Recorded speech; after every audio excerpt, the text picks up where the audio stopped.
सिकंदर ज़ुल्क़रनैन इन्होंने पिछली पुरानी किताबों में सुना था कि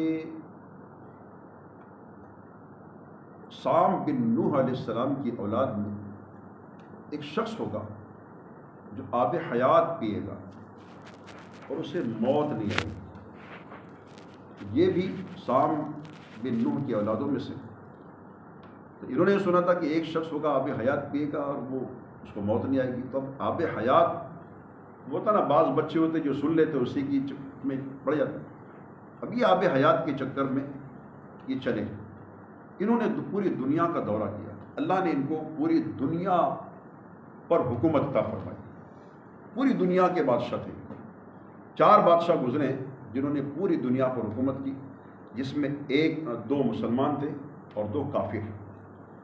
मुसलमानों में एक सुलेमान अलैहिस्सलाम जिन्होंने पूरी दुनिया पर हुकूमत की, और एक ये सिकंदर ज़ुल्क़रनैन। काफिरों में एक बख्त नसर बादशाह ज़ालिम गुजरा और एक नमरूद। ये 2 और ये 2, ऐसे 4 बादशाह गुजरे जिन्होंने पूरी दुनिया पर हुकूमत की। और एक 5वें बादशाह आएंगे जो पूरी दुनिया पर हुकूमत करने वाले हैं, इमाम महदी। ये भी पूरी दुनिया पर हुकूमत करेंगे। तो अब ये आब हयात के चक्कर में इन्होंने दुनिया का सफ़र शुरू किया। मगरिब की तरफ चले, जहाँ से सूरज जहाँ डूबता है, और चलते गए अपनी पूरी फ़ौज के साथ। पूरी आबादियाँ ख़त्म होने के बाद ये एक ऐसे मकाम पर पहुँचे कि जहाँ इन्होंने देखा कि सूरज जब गुरूब होता है तो इन्होंने देखा कि सूरज एक सियाह चश्मे में डूब रहा। काले चश्मे में, चश्मा जो होता है जहाँ से पानी निकलता है, उसमें सूरज, जहाँ तक इनकी रसाई। आज भी जो समंदरी सफ़र करते हैं वो देखते हैं सूरज जब डूबता है तो वो एक पानी में डूबता है। समंदरी सफ़र करने वाले देखते हैं। यहाँ तक इन्होंने सफ़र किया और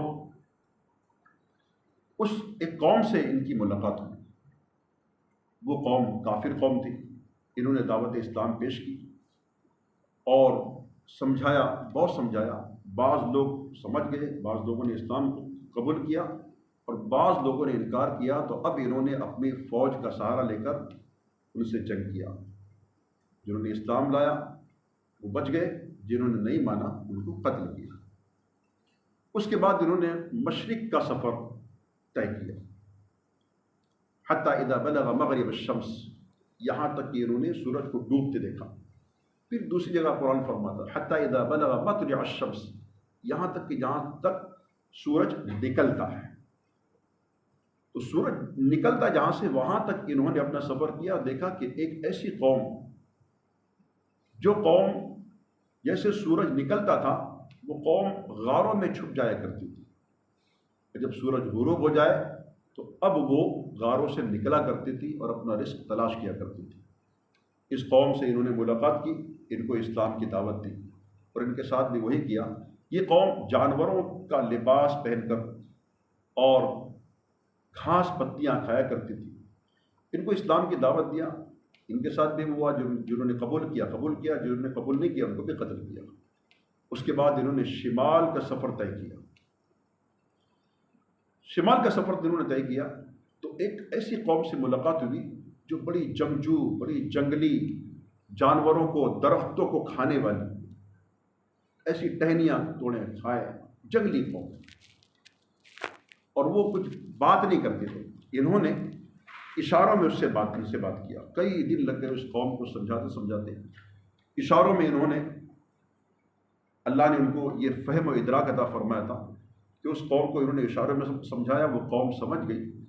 और उसके बाद उस कौम ने, जब आपने पूछा कि कोई परेशानी है, आपको कोई प्रॉब्लम है, उस कौम ने एक अपना मसला सामने रखा कि यहाँ याजूज माजूज एक कौम है और हम इनके शर से, रात जैसे सूरज निकलता है हम गारों में चले जाते हैं, इनके शर से हम बहुत परेशान हैं।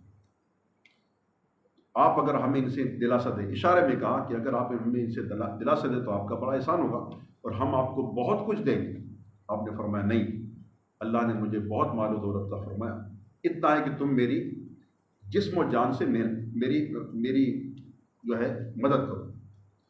انہوں نے اپنی فوج کے سہارے سے وہ جو دو پہاڑوں کے درمیان یہ جو یاجوج ماجوج رہتے تھے اور سورج نکلتے ہی یہ زمین میں پھیل جاتے تھے، تو اب وہ دونوں غاروں کے دونوں پہاڑوں کے درمیان حضرت سکندر ذوالقرنین رحمۃ اللہ علیہ نے ایک دیوار بنانے کا کام شروع کیا۔ ایک عرصہ دراز لگ گئے، تانبے کو پگھلایا گیا اور دونوں پہاڑوں کے بیچ میں اس کی بنیاد میں پگھلا ہوا تانبا رکھا، اور اس کے بعد درختوں کے تختے، پھر اس پر کوئلہ، پھر درختوں کے پتے، درختوں کے تختے، اور اس طرح لوہا پگھلا کر آپ نے دونوں پہاڑوں کے درمیان بہت اوپر تک ایک دیوار کو کھڑا کر دیا، اور اس کے بعد وہ قوم نے آپ کا شکریہ ادا کیا۔ اس کے بعد سکندر ذوالقرنین رحمۃ اللہ علیہ وہاں سے چلے آئے، اور یہ جو قوم یاجوج ماجوج تھی یہ اسی میں مقید ہو گئی۔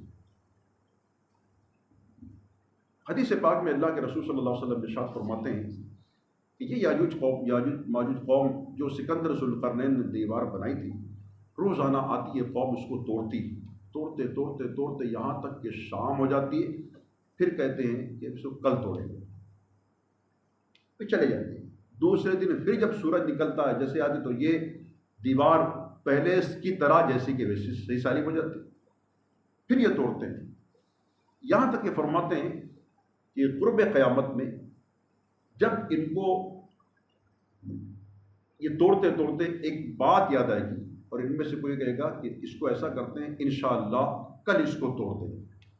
اس لفظ انشاءاللہ کی برکت سے اب وہ اس کو توڑنے میں کامیاب ہو جائیں گے، اور جیسے وہ توڑیں گے یہ پوری قوم یاجوج ماجوج زمین پر پھیل جائے گی۔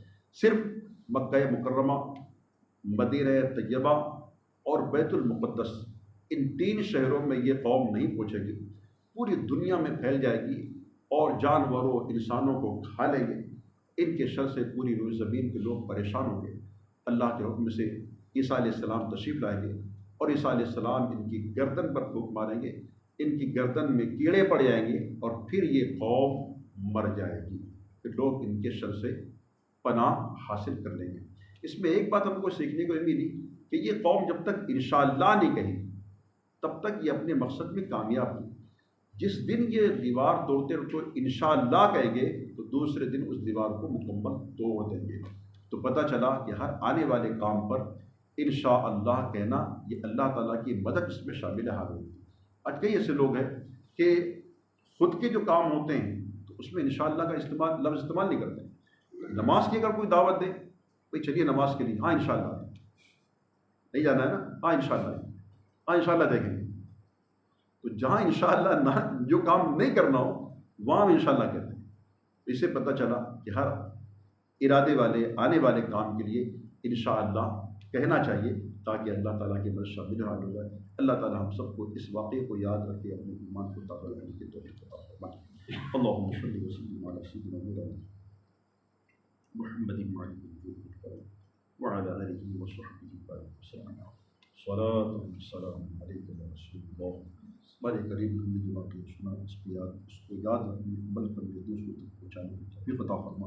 یا اللہ کریم ہمیں اپنے ارادے والے کاموں میں، ہر معاملے میں، آنے والے کاموں میں انشاءاللہ کا لفظ استعمال کرنے کی توفیق عطا فرما۔ یا اللہ کریم ہمیں دین و دنیا کی برکتوں، کامیابی، کامرانیوں سے مالا مال فرما۔ عشرۂ مغفرت ہمارے درمیان ہے، اس عشرے کی برکت سے ہم سب کی بے حساب مغفرت فرما۔ ہمارے والدین کی، بھائی بہنوں کی، عزیز و اقارب کی، بال بچوں کی مغفرت فرما۔ یا اللہ کریم اس عشرے کا واسطہ ہمیں نیک بنا دے، ہمیں متقی پرہیزگار بنا دے، رمضان کی ٹوٹی پھوٹی عبادتوں کو قبول فرما۔ اس کی برکت سے ہماری تمام جائز حاجتوں پر رحمت کی نظر فرما۔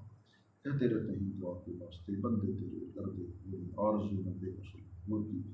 وصلی اللہ علی سیدنا محمد وعلی آلہ وصحبہ اجمعین۔